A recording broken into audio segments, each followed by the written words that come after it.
a new court loss for President Trump. Another court now stopping his bid to try to seize powers and put troops in the streets, something that has been, of course, controversial with a lot of protest. Trump has been trying to claim the power to deploy troops, and he's done it under the authority of what he calls rebellion. That's even when governors oppose using their state's guard that way, and even when there's no apparent rebellion, not one that anyone has seen. Well, judges have rebuffed Trump, and this powerful appeals court is blocking Trump's plot to put the troops in Chicago as unlawful. The court telling Trump that he's wrong, he does not have this power. And when it comes to this factual question that I just mentioned of, well, does the rebellion clause kick in?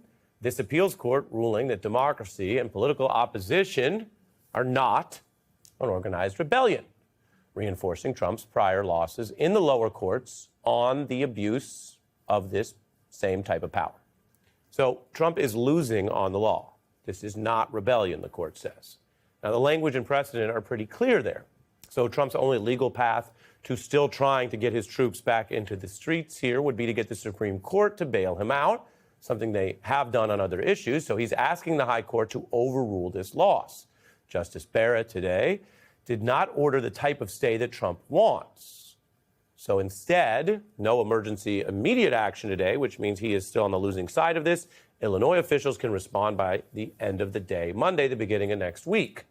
If you are keeping track, this is another loss where Donald Trump has, of course, some agents and some troops in the streets and some level of concern, fear, and even among some people, a kind of despondent feeling that, well, I guess he's getting away with it all.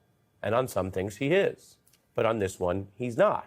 And so the political strategy of flooding the zone or taking the L's and hoping people just focus on other things is being tested, because it turns out when people fight and the law holds, you can't just have endless troops in the streets and an endless sort of military vibe in our country. That's still not America. Now, then there's Trump's DOJ, which continues to grind through these indictments. They've now turned this week to a Trump official from the first term. And today, John Bolton, we saw walking in to court where he pled not guilty to these charges of mishandling classified documents stemming from the security access he had in Donald Trump's first term. The wider context is that Trump has been using the DOJ to go after individuals who all have one thing in common. I mean, here you have people from different parties, from different parts of the country, state and federal officials. What do they all have in common? They are currently on Donald Trump's enemies list. And while there are some differences in the Bolton case, and we covered that when the news broke, when you look at the focus on what are factually older incidents, you have to get your calendar out and go back years to find out what they're talking about with Comey and Bolton. Well, that adds to the skepticism, the questions raised about whether the Bolton case is also, even if the facts are stronger, part of Trump's vendetta. So here, take one outside view from Rupert Murdoch's media empire, which, as you know, includes Fox News, Wall Street Journal, and they've backed many Trump policies. And yet, in the Journal here, they're saying if you work for the president and he sours on you and you criticize him, you're not safe. There's little doubt, Rupert Murdoch's Journal notes, that the underlying motivation for the Bolton prosecution is retribution. The calls are now coming from inside this conservative alliance. Fox News, you might say, is not as strong as the Journal on that issue about what the Journal says is Donald Trump's unlawful prosecution of foes. But Fox News this week also joined all other major news outlets in resisting the Pentagon crackdown from one of their own former employees, Pete Hegseth, who had said, go with the autocratic plan. You have to submit everything for their authorization before you publish it. Fox said no. And the Journal's saying no. And the judges are saying no. It's a lot of no's, even in an environment where people feel like Trump is getting away with stuff. And so we turn, as promised, immediately to James Carville, legendary Democratic strategist, raging Cajun, guy with a pretty good view, heading into the weekend. Welcome back. Oh, thank you. I'm delighted to be back. Always fun. Friday afternoon, my favorite time to be on the show. There we go. And I know on the East Coast, people are having their drinks or getting ready for dinner. Let's start with the losing, because you have long said if people don't know about it, it's not going to matter that much. And you got to get the word out. What does it mean to you and to the party that I know you support in fighting Trump that I just went through a list of losses. And do you get that out to the country? Does that calcify the backbone going into these weekend protests? Well, there are a couple of things that we're going to get out to the country because they're going to be stopped getting out of the country. First of all, the Democrats are not going to cave on this budget thing. Even if they wanted to, they couldn't. There is no appetite among Democratic voters to give in. I don't think there's any appetite among Democrats on the Hill, both the House and the Senate. Secondly, we're going to win in Virginia, and we're probably, in all likelihood, going to win in New Jersey. So that is going to change the entire dynamic of the coverage. And I mean, I'm sorry, Senator Thune or Speaker Johnson can go out and do all the talking points they want. You better prepare your caucus for a long haul because the Democrats feel they're winning this fight. They feel like they're not going to lose it. They feel like they're on the right side, and there is zero appetite to give in. If they wanted to, they couldn't because Democratic voters come out of the woodwork. You better brace yourself for what's going to happen in November because this is the first time that voters are going to go to polls, and we've had special elections in every one. The Democrats have outperformed by over 15 points. So the moment of reckoning cometh, and it's not that far away. And now we have the AP University of Chicago poll has Trump at 37%. So I'm sorry, guys, you're hooked up to a loser, and we just have to keep making them pay. Well, you mentioned the focus on his enemies. John Bolton's a longtime conservative. He's now in the sauce with the rest of them. And this is what he says. I become the latest target in the Trump weaponizing of the Justice Department.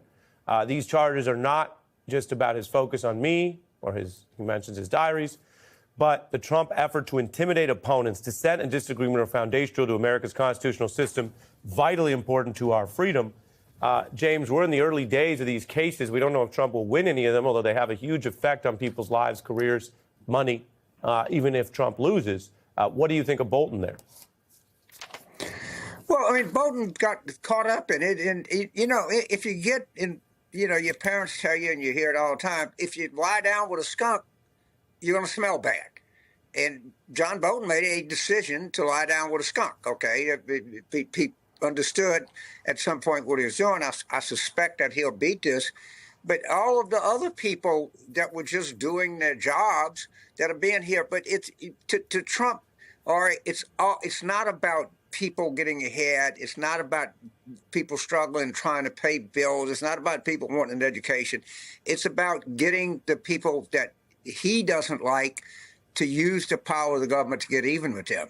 And this is not going to work. People want a presidency and they want a government about their lives, and they're not getting that at all. They're getting it about Trump's grievances, and it's going to start paying up.